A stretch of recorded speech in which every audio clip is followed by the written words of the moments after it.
Hi everyone and welcome to all of you. SCI Krishi Sansthan channel पर आप लोगों का स्वागत है। तो आज हम डिस्कस करने वाले हैं टॉप 15 क्वेश्चंस केमिस्ट्री के जो आपके एमपीपीएटी 2020 में आ सकते हैं। ठीक है, चलिए क्वेश्चन हम डिस्कस करते हैं। सबसे पहला क्वेश्चन आप लोग देखें स्क्रीन पर। देखिए बोर्ड पर पहला क्वेश्चन यह है कि KCl में उपस्थित बंध होता है। देखिए KCl पोटेशियम क्लोराइड में कौन सा बंध है? देखिए पोटेशियम और क्लोरीन, आपको पता है क्लोरीन विद्युत ऋणात्मक तत्व है जो किसमें आता है? 17वें समूह में आता है जिसको हम हैलोजन ग्रुप बोलते हैं। तो हैलोजन ग्रुप का आता है क्लोरीन। इसके बाहरी कक्षा में 7 इलेक्ट्रॉन, तो इसको अष्टक पूरा करने के लिए 1 इलेक्ट्रॉन चाहिए होता है, तो इसलिए इस पे आएगा ऋणावेश। और पोटेशियम का परमाणु क्रमांक 19 होता है। तो यहाँ पे आप देख सकते हैं 2 8 कितने होता है? 10 और 18 और 1 19।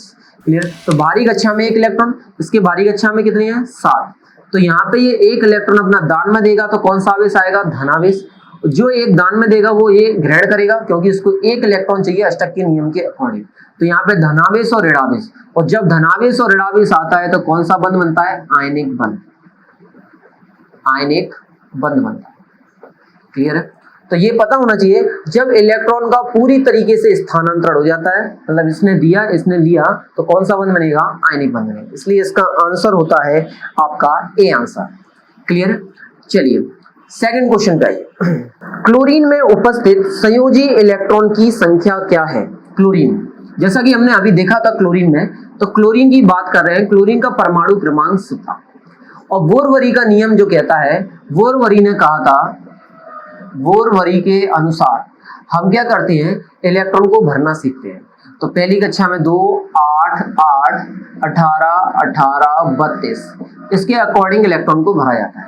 तो पहली कक्षा में 2 आएंगे, क्लियर है? दूसरी कक्षा में 8 आएंगे, तो 8 और 2 10 हो गए।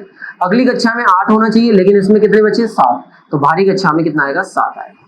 तो आपको पता है बाह्यतम कोश में उपस्थित इलेक्ट्रॉन वही क्या होती है? संयोजी इलेक्ट्रॉन होते हैं। तो बाहरी कक्षा में कितने इलेक्ट्रॉन है? 7। तो संयोजी इलेक्ट्रॉन की संख्या कितनी हो जाएगी? संयोजी इलेक्ट्रॉन हो जाएंगे 7। तो संयोजकता भी हो जाएगी 7। क्लियर है? तो इसलिए इसका आंसर, तो इलेक्ट्रॉन की संख्या पूछिए तो इलेक्ट्रॉन की संख्या कितनी है? 7 होगी। क्लियर है? संयोजी इलेक्ट्रॉन। चलिए नेक्स्ट क्वेश्चन पे आइए। देखिए नेक्स्ट क्वेश्चन, हाइड्रोजन बंध का निर्माण होता है जब यौगिक में उपस्थित होते हैं। देखिए हाइड्रोजन बंध, सबसे पहले हमें हाइड्रोजन बंध पता होना चाहिए। हाइड्रोजन बंध किनके बीच में बनता है? हाइड्रोजन बंध बनता है 2 ऋण विद्युतीय परमाणुओं के मध्य। 2 ऋण विद्युतीय परमाणु के मध्य जब हाइड्रोजन होता है तो कौन सा बंध बनेगा? हाइड्रोजन बंध बनेगा। क्लियर है? तो यहाँ पे देखिए 2 ऋण विद्युतीय परमाणु की बात हो रही है। तो सबसे पहले आपको पता होना चाहिए फ्लोरीन, ऑक्सीजन और नाइट्रोजन, ये 3 ही एक ऐसे तत्व है जिनकी विद्युत ऋणात्मकता सबसे ज्यादा होती है और इनका आकार भी क्या होता है? छोटा होता है। ठीक है? तो फ्लोरीन, ऑक्सीजन, नाइट्रोजन, इनके बीच में ही क्या आना चाहिए? हाइड्रोजन आना चाहिए। सीधी सी बात ये है। क्लियर है? फ्लोरीन, ऑक्सीजन और नाइट्रोजन, इसके अलावा कोई और तत्व नहीं होना चाहिए। ठीक है? तो ये ध्यान रखें, हमेशा हाइड्रोजन बंध बनेगा तो हाइड्रोजन और किसके बीच में बनेगा? ऋण विद्युतीय परमाणु के मध्य। इसलिए आंसर इसका हो जाएगा अत्यधिक विद्युत ऋणात्मक परमाणु। इसलिए आंसर है ए। क्लियर है? तो ये चीज आपको ध्यान रखनी है। और कौन कौन से ऋण विद्युतीय परमाणु होते हैं? फ्लोरीन, ऑक्सीजन और नाइट्रोजन। ठीक है? चलिए देखिए नेक्स्ट क्वेश्चन पे आते हैं। नेक्स्ट क्वेश्चन ये है, किस आयन की आयनिक त्रिज्या सबसे कम है? आयनिक त्रिज्या की बात हो रही है। आयनिक त्रिज्या, तो देखिए इसमें जो ऑप्शन दिए हुए हैं, इसमें ऑप्शंस दिए हैं, इनको हम कंपेयर करते हैं। तो एक दिया है क्लोरीन नेगेटिव, एक दिया है एस डबल नेगेटिव, और एक दिया है आपको के पॉजिटिव, और एक दिया है Ca+2। ये ऑप्शन आपको दिया है। ठीक है ना? तो यहाँ पे आप देख रहे हैं क्लोरीन नेगेटिव, S-2, के पॉजिटिव, कैल्शियम+2, सब में इलेक्ट्रॉनों की संख्या समान है। कैसे? क्लोरीन का परमाणु 17, इसका 16, इसका कितना होता है? 19 होता है, इसका 20 होता है। तो इसमें भी इलेक्ट्रॉन कितने हैं? 18 है। इसमें भी इलेक्ट्रॉन कितने हैं? 18 है।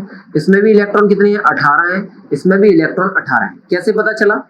देखिए इलेक्ट्रॉन की संख्या ऋणावेश में जुड़ जाती है और धनावेश में घट जाती है। जितने धनावेश होंगे उतने परमाणु क्रमांक में से घटा दें तो आपके इलेक्ट्रॉन की संख्या, और ऋणावेश में क्या होता है, जितना परमाणु क्रमांक है उसमें ये इलेक्ट्रॉन की संख्या जोड़ दें तो इलेक्ट्रॉन की संख्या निकल आती है। तो ये आप देख रहे हैं इलेक्ट्रॉन की संख्या समान है। अब आयनिक त्रिज्या की बात हो रही है। एक चीज ध्यान रखें, धनावेश में जितना धनावेश बढ़ता है उतनी त्रिज्या कम होती जाती है। ठीक है, तो धनावेश बढ़ेगा, धनावेश बढ़ेगा तो आयनिक त्रिज्या कम होगी, आयनिक त्रिज्या कम होगी। क्लियर है, ये चीज ध्यान रखें। और ऋणावेश अगर बढ़ता है, ऋणावेश बढ़ेगा तो आयनिक त्रिज्या क्या होगी, बढ़ जाएगी, त्रिज्या बढ़ेगी। क्लियर है, ये चीज ध्यान रखनी है। अब देखिए इनका हम क्रम लिखते हैं। सबसे कम त्रिज्या किसकी होगी, Ca+2 की। फिर उसके बाद किसकी होगी, उससे ज्यादा बड़ी होगी K पॉजिटिव, उससे बड़ी होगी क्लोरीन नेगेटिव, और उससे बड़ी होगी S डबल नेगेटिव। ये चीज है। क्लियर है, तो सबसे बड़ी त्रिज्या आयनिक त्रिज्या है S-2 की और सबसे कम है Ca+2 की। तो ये आंसर हो जाएगा, इसलिए इसका आंसर होता है Ca+2 मतलब डी ऑप्शन। क्लियर है, डी ऑप्शन हो जाता है। चलिए नेक्स्ट क्वेश्चन पे आते हैं। नेक्स्ट क्वेश्चन ये है कि कौन सा हैलाइड कार्बनिक विलायक में विलयशील है। ठीक है, तो कार्बनिक विलायक में विलयशील कौन से होते हैं, सबसे पहले हमें ये पता होना चाहिए। कार्बनिक विलायक में विलयशील, एक चीज ध्यान रखें, कार्बनिक विलायक में वही विलयशील होती हैं जो सहज संयोजक यौगिक होते हैं, जिनमें कौन सा गुण होता है, सहज संयोजक गुण। ये चीज ध्यान रखें। देखिए ऑप्शन देखते हैं, चारों ऑप्शन आपको देखें तो चारों ऑप्शन है। एक पहला ऑप्शन दिया है NaCl, दूसरा ऑप्शन दिया है LiI, तीसरा ऑप्शन दिया है RbCl और चौथा है KCl। तो यहाँ पे आप लोग देखें सबसे पहली बार NaCl, LiCl और RbCl। तो जब देखें कार्बनिक विलायक में अघुलनशील कौन से होते हैं, आयनिक यौगिक। और आयनिक यौगिक का मेन क्या होता है, धनात्मक का आकार बड़ा होना चाहिए, ऋणात्मक का छोटा होना चाहिए। क्लियर है, तो हम वाले गुण देख लेते हैं। तो आयनिक गुण की बात करें तो सबसे ज्यादा आयनिक गुण किसका होगा, किसका आकार बड़ा है, किसका धनायन का आकार बड़ा है, RbCl का। उससे छोटा किसका है, उससे छोटा है KCl का। उससे छोटा किसका है, NaCl का। उससे छोटा किसका है, Li। जिनमें आयनिक गुण कम होंगे वही सहज संयोजक गुण पाए जाएंगे। ठीक है, तो इसमें सहज संयोजक गुण ज्यादा होगा जो कि कार्बनिक विलायकों में विलयशील है। इसमें आयनिक गुण ज्यादा है तो ये क्या हो गया, अघुलनशील होगा। किसमें, कार्बनिक विलायकों में अघुलनशील। कार्बनिक विलायकों में ये क्या होंगे, अघुलनशील होंगे। ठीक है, और ये क्या होंगे, घुलनशील होंगे। इसलिए आंसर कौन सा होगा, आंसर है LiI। इसलिए आंसर होगा LiI, बी ऑप्शन होगा। क्लियर है, ये पॉइंट है, ये कॉन्सेप्ट है, इन कॉन्सेप्ट को याद करना है। आयनिक यौगिक में सहज संयोजक गुण किसने दिया था, फजान के नियम ने दिया था, वही मैं आपको बता रहा हूँ। तो ये वाला सहज संयोजक गुण का जो दिया था नियम, वो फजान ने दिया था। फजान के नियम के अकॉर्डिंग चलना है। क्लियर है, चलिए नेक्स्ट क्वेश्चन पे आते हैं। नेक्स्ट क्वेश्चन है, सबसे कम आयनिक है, सबसे कम आयनिक, सबसे कम आयनिक। देखिए सबसे कम आयनिक की बात हो रही है तो ऑप्शन चेक करें। सबसे कम आयनिक की बात है तो मैंने आपको अभी प्रीवियस क्वेश्चन बताया उसी की तर्ज पे देखिए। ऑप्शन इसमें दिए गए हैं KCl, RbCl, ALN और MgO, ये ऑप्शन है। क्लियर है, बोर्ड पे भी ऑप्शन दिया हुआ है, यहाँ पे और देख लीजिए। ALN, MgO, RbCl, KCl सबसे कम। ये बताइए आयनिक गुण के लिए, अब इसमें बात हो रही है तो पूरा देखिए। आयनिक गुण में हमेशा ध्यान रखना धनात्मक, धनायन का आकार बड़ा होना चाहिए, धनायन का आकार बड़ा और ऋणायन का आकार छोटा, छोटा। ठीक है, एक चीज ध्यान रखें। या फिर आयनिक गुण के लिए आवेश की मात्रा कम होना चाहिए, आवेश की मात्रा कम होना चाहिए, ये चीज ध्यान रखें। तो यहाँ देखिए KCl सबसे ज्यादा, देखो KCl पे कौन सा आवेश आएगा, K धनायन, इसमें RbCl में कौन सा आएगा, Rb plus Cl negative, clear है। Aln एल्यूमिनियम पे कितना आवेश होता है, 3 आवेश। नाइट्रोजन का कौन सा आवेश होता है, -3 आवेश। Mg के ऊपर Mg+2 होता है और ऑक्सीजन के पास क्या होता है, -2 होता है। तो यहाँ पे आप देख रहे हैं K पॉजिटिव, इस पे आवेश एक है तो इसमें आयनिक गुण ज्यादा होगा, तो आवेश की मात्रा कम होगी तभी आयनिक गुण ज्यादा होता है। तो आयनिक गुण क्या पूछ रहा है, कम, तो यहाँ पे आवेश की मात्रा क्या होना चाहिए, ज्यादा। तो आवेश की मात्रा सबसे ज्यादा आपको किस में दिखाई दे रही है, Al प्लस Aln पे, इसलिए इसका आंसर हो जाएगा ये वाला। तो एक चीज ध्यान रखें, आवेश की मात्रा जितनी ज्यादा होती जाएगी उसमें आयनिक गुण कम होता जाएगा, क्लियर है। तो इसलिए इसका आंसर होगा Aln, क्लियर। चलिए ये आंसर होगा। नेक्स्ट क्वेश्चन पे देखिए, नेक्स्ट क्वेश्चन है सम इलेक्ट्रॉन युग्म है। देखो सम इलेक्ट्रॉनिक की बात हो रही है, कॉन्सेप्ट ध्यान रखें। सम इलेक्ट्रॉनिक, जितने भी मैं आपको क्वेश्चंस करा रहा हूं ये प्रीवियस क्वेश्चन के अकॉर्डिंग क्वेश्चन बनाए गए हैं, एक्सपेक्टेड 2020 में आ सकते हैं, ठीक है, और जो अलग अलग एग्जाम में भी आ चुके हैं, ठीक है, इस वही तर्ज पे ये क्वेश्चंस बनाए हैं। देखिए सम इलेक्ट्रॉनिक की बात करें तो सम इलेक्ट्रॉनिक कौन सा है, सम इलेक्ट्रॉनिक देखिए NH3 CH3, दूसरा है CO CN नेगेटिव, तीसरा ऑप्शन है इसमें NO पॉजिटिव N2, फिर है उपरोक्त सभी, उपरोक्त सभी, ये ऑप्शंस दिए गए हैं। तो यहाँ पे हम बात करें NH3 और CH3, अभी देखिए यहाँ पे ये भी नेगेटिव है, ठीक है, ठीक है। अब देखिए यहाँ पे इलेक्ट्रॉन की बात करें, नाइट्रोजन के इलेक्ट्रॉन कितने होते हैं, 7, क्योंकि परमाणु क्रमांक 7, इलेक्ट्रॉन भी 7, तो 7 और 3, हाइड्रोजन के पास 3, तो 7 और 3 कितने हो गए, 10 हो गए। कार्बन के पास कितना है, 6 होते हैं, ये 3 और एक ऋणावेश हो गया 1, तो इसमें भी 10, तो ये 10 सम इलेक्ट्रॉनिक है, बिल्कुल है। कार्बन का 6, ऑक्सीजन में कितने होते हैं 8, तो 8 और 6 से कितना हो गया, 14 हो गया, क्लियर है। कार्बन में 6, नाइट्रोजन में कितने होते हैं 7, क्लियर है, और एक ऋणावेश 1, तो यहाँ पे भी 14, तो ये भी दोनों कितने आ गए, बराबर, तो ये भी सही है। याद है, देखिए नाइट्रोजन में कितने होते हैं 7, ऑक्सीजन में 8, ये धनावेश आ गया, धनावेश में एक इलेक्ट्रॉन घट जाएगा, तो 7 में 8 15, 15 में से एक गया 14। नाइट्रोजन में कितने होते हैं 7, 2 नाइट्रोजन है तो 1 और 7, तो 7 और 7 14, तो ये तीनों ही सम इलेक्ट्रॉनिक है, क्लियर है। ये इसके समान है, ये इसके समान, ये इसका आंसर आ गया उपरोक्त सभी, क्लियर है। तो इस तरीके से हम सम इलेक्ट्रॉनिक निकाल सकते हैं। तो जितना परमाणु क्रमांक होगा उतने इलेक्ट्रॉन होते हैं साथ में, धनावेश होगा तो इलेक्ट्रॉन घट जाएंगे, ऋणावेश होगा तो इलेक्ट्रॉन बढ़ जाएंगे, ठीक है, ये चीज आपको याद रखनी है। चलिए नेक्स्ट क्वेश्चन पे आते हैं। N2 में प्रत्येक N परमाणु के द्वारा साझे किए गए इलेक्ट्रॉन की संख्या, N2 की बात हो रही है, N2 की बात हो रही है, तो नाइट्रोजन है। अब नाइट्रोजन की भारी कक्षा में कितने इलेक्ट्रॉन होते हैं, 5 होते हैं, कि नाइट्रोजन का 7 होता है तो पहली कक्षा में 2, फिर भारी कक्षा में 5, तो हम 1 2 3 4 5, 1 2 3 4 5, क्लियर है। तो यहाँ पे आप लोग देख रहे हैं इसमें 5 इलेक्ट्रॉन है, तो इसका अष्टक पूरा करने के लिए इसको 3 इलेक्ट्रॉन की आवश्यकता है। जैसा कि यहाँ पे भी देख रहे हैं इसमें भी 5 है, इसको भी इलेक्ट्रॉन, इसकी भी कंप्लीट करने के लिए, अष्टक पूरा करने के लिए इसको भी 3 की आवश्यकता है। तो ये 3 आपस में क्या करेंगे, साझेदारी कर लेंगे, तो साझेदारी करेंगे तो ये ट्रिपल बॉन्ड बना लेंगे। तो जैसा देख रहे हैं आप लोग, तो इसमें कितने इलेक्ट्रॉन की साझेदारी हो रही है, 6 इलेक्ट्रॉन की, तो आंसर आएगा 6 इलेक्ट्रॉन की साझेदारी, क्लियर है। तो इसका आंसर हो जाएगा 6 इलेक्ट्रॉन, मतलब है इसमें द्वारा साझे किए गए इलेक्ट्रॉन की संख्या, तो इसका आंसर होगा 6 इलेक्ट्रॉन की साझेदारी होगी, ठीक है।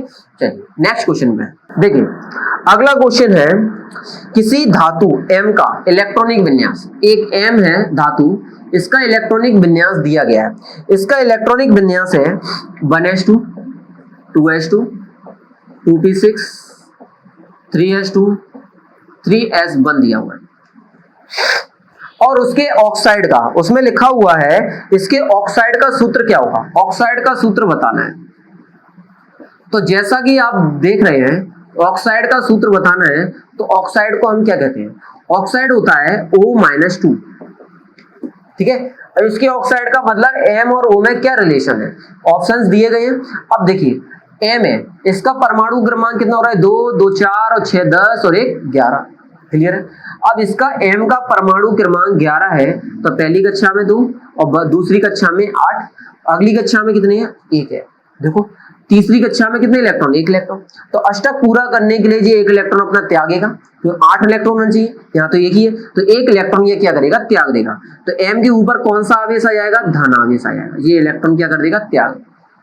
और ऑक्सीजन के ऊपर कौन सा आवेश है, ऋण आवेश है। तो यहाँ क्रिस क्रॉस मेथड लगाइए, 2 आएगा यहाँ पर और +1 आएगा यहाँ पर, तो ये 2 यहाँ पे आएगा, 1 यहाँ पे, तो आंसर क्या होगा, M2। तो ये आंसर होगा, तो इसका आंसर आएगा M2O, जो कि ऑप्शन में दिया गया है M2O, बी ऑप्शन इसका सही है। क्लियर है, ये इसका आंसर हो गया। देखिए नेक्स्ट क्वेश्चन पे आते हैं, तो लिखा हुआ है H2O, H2S, H2SE और H2T, तो इसमें किसका क्वथनांक सबसे ज्यादा है। देखिए H2O, H2S, H2SE और H2T, इनमें सबसे ज्यादा क्वथनांक किसका है। तो सबसे पहली बात है, सब में हाइड्रोजन है, ये कौन से ग्रुप के हैं, ऑक्सीजन फैमिली के, oxygen, sulphur, selenium, tellurium. Clear है। अब यहाँ पे देखिए सबसे ज्यादा इसका क्वथनांक की बात होती है, तो हाइड्रोजन बंध किसमें बन रहा है, हाइड्रोजन बंध केवल इसमें बन रहा है। कैसे पता, हाइड्रोजन बंध इसमें इसलिए बन रहा है क्योंकि इसके अंदर ऑक्सीजन और हाइड्रोजन दोनों है, और जिसमें हाइड्रोजन बंध बनता है उसका क्वथनांक क्या होता है, सबसे ज्यादा होता है। तो एक तो आंसर आपका H2O हो गया। अगर बात करें थोड़ा सा एडवांस क्वेश्चन की, तो एडवांस क्वेश्चन में आता है तो इससे कम किसका क्वथनांक होगा। तो देखें ये चीज ध्यान रखें, इन तीनों की बात करें तो जितना ज्यादा अणुभार होगा उतना ही उसका क्या होगा, क्वथनांक ज्यादा होगा। ठीक है, बॉइलिंग पॉइंट उतना ही ज्यादा होगा। तो इनमें देखिए सबसे ज्यादा अणुभार किसका है, टेल्यूरियम का, क्योंकि टेल्यूरियम की कक्षा सबसे ज्यादा है तो इसका अणुभार सबसे ज्यादा होगा, इसलिए इसके बाद आंसर आएगा H2T। उससे कम अणुभार किसका है, H2SE का, उससे कम अणुभार किसका है, H2S का। तो इसलिए इसमें सबसे ज्यादा किसका हुआ, H2O का। क्यों, क्योंकि इसमें हाइड्रोजन बंध बन रहा है। क्लियर है, तो इसलिए इसका आंसर आएगा हाइड्रोजन बंध के कारण H2। क्लियर है। नेक्स्ट क्वेश्चन ये है, H2SO4 में अणु में होते हैं। देखिए H2SO4 की बात हो रही है, इसमें कौन कौन से बंध बनते हैं ये बताना है। ठीक है, तो जब भी बंध बनाने हो तो हमें सबसे पहले ध्यान रखना चाहिए लुईस संरचना। हमें लुईस संरचना के अकॉर्डिंग किसी भी यौगिक का स्ट्रक्चर बनाना आना चाहिए। क्लियर, तो वो देखते हैं। सबसे पहला काम है, इसमें केंद्रीय परमाणु कौन सा है। तो केंद्रीय परमाणु है जो अकेला होता है और जो अन्य तत्वों को आपस में बांधे रखता है। तो सल्फर दिया हुआ है, चलिए सल्फर के भारी कक्षा में 6 इलेक्ट्रॉन होते हैं। तो 6 इलेक्ट्रॉन होते हैं, तो आप देख रहे हैं ऑक्सीजन 4 है, 1 2 3 4। क्लियर है। हाइड्रोजन जुड़ा हुआ है, इस ऑक्सीजन से हमने हाइड्रोजन जुड़ा, इस ऑक्सीजन से हमने हाइड्रोजन जुड़ा। अब देखें यहाँ पे इसके भारी कक्षा में 6 इलेक्ट्रॉन, 1 2 3 4 5 6। ऑक्सीजन के भारी कक्षा में 6 इलेक्ट्रॉन, 1 2 3 4 5 6। हाइड्रोजन के भारी कक्षा में 1 इलेक्ट्रॉन। इसके ऑक्सीजन के भारी कक्षा में कितने इलेक्ट्रॉन, 6 इलेक्ट्रॉन। इसमें भी 6 इलेक्ट्रॉन, ऑक्सीजन में 6 इलेक्ट्रॉन, इस बार 1 इलेक्ट्रॉन। क्लियर है। अब देखिए ये वाला इलेक्ट्रॉन इसने साझेदारी करी। अब देखिए सल्फर के पास कितने होने चाहिए, 8 होना चाहिए। इसके बाद पहले 6 थे, इसने 1 साझा कर लिया, इसने इसके साथ 1 साझा कर लिया। अब देखिए सल्फर के पास कितने हुए, 2 4 6 8, कंप्लीट हो गया। तो ऑक्सीजन के पास 2 4 6 और 1 7 है, इसको 1 की जरूरत है, तो इसने इसके साथ साझा कर लिया, तो इसके पास भी 8 हो गए। ऑक्सीजन के पास 7 8 होना चाहिए, अभी कितने 2 4 6 और 1 7, तो इसने इसके साथ साझा कर लिया, तो इसका भी कंप्लीट हो गया। अब देखिए अब इस सल्फर के पास 2 4 6 8 है, और यदि ये इसके साथ साझा करेगा तो इसके इलेक्ट्रॉन बढ़ जाएंगे, तो वो भी दिक्कत है। तो हम क्या करेंगे, ये दोनों इलेक्ट्रॉन को इसको दान देंगे आंशिक रूप से, जिसमें इसका भी साझा रहेगा। ठीक है, तो इस तरीके से आप देख रहे हैं। तो इसमें जो साझेदारी वाले जो हैं उनको कहते हैं सहसंयोजक बंध, और जिसने आंशिक रूप से दिए हैं उसको कहते हैं उपसहसंयोजक बंध। तो इसका आंसर जो आएगा, इसके अंदर सहसंयोजक बंध व उपसहसंयोजक बंध बनते हैं। ठीक है, तो ये चीज आपको ध्यान रखनी। H2SO4 में दो प्रकार के बंध बनेंगे, सहसंयोजक और उपसहसंयोजक। सहसंयोजक कितने बन रहे हैं? 1 2 3 4, 4 सहसंयोजक बनेंगे। उपसहसंयोजक कितने हैं? 2। तो ये क्वेश्चन आ चुका है, पीएटी में भी आ चुका है पहले, और इसके अलावा BHU ICR सभी बहुत सारे एग्जाम है एग्रीकल्चर फील्ड के, उसमें ये क्वेश्चन बहुत बार पूछा गया है। ठीक है, अब देखिए रिपीटेड क्वेश्चंस होते रहते हैं केमिस्ट्री में। ठीक है, इसलिए मैं क्वेश्चन को बहुत अच्छा क्वेश्चन मानता हूं, इसलिए मैंने इसके टॉप 15 में इसको माना है। ठीक है, चलिए नेक्स्ट क्वेश्चन है, निम्न में से किसमें उपसहसंयोजक बंध है? उपसहसंयोजक बंध की बात हो रही है। देखिए उपसहसंयोजक बंध की बात हो रही है, तो पहला इसमें दिया है NH4Cl। ठीक है, उपसहसंयोजक। दूसरा दिया है AlCl3, तीसरा दिया है NaCl, और चौथा है Cl2। सबका स्ट्रक्चर बनाना देखेंगे। उपसहसंयोजक बंध की बात हो रही है। देखिए क्लोरीन आ गया, विद्युत ऋणात्मक तत्व है, तो क्लोरीन के ऊपर ऋणावेश, NH4 के ऊपर आएगा धनावेश। क्लियर है, ये इसका बन गया। क्लोरीन का तो इसमें आयनिक बंध भी बन रहा है, क्लियर, क्योंकि धनावेश ऋणावेश आ गया। अब इसका स्ट्रक्चर बनाते हैं। नाइट्रोजन दिया हुआ है, क्लियर है, यहां पे बना के देख लें।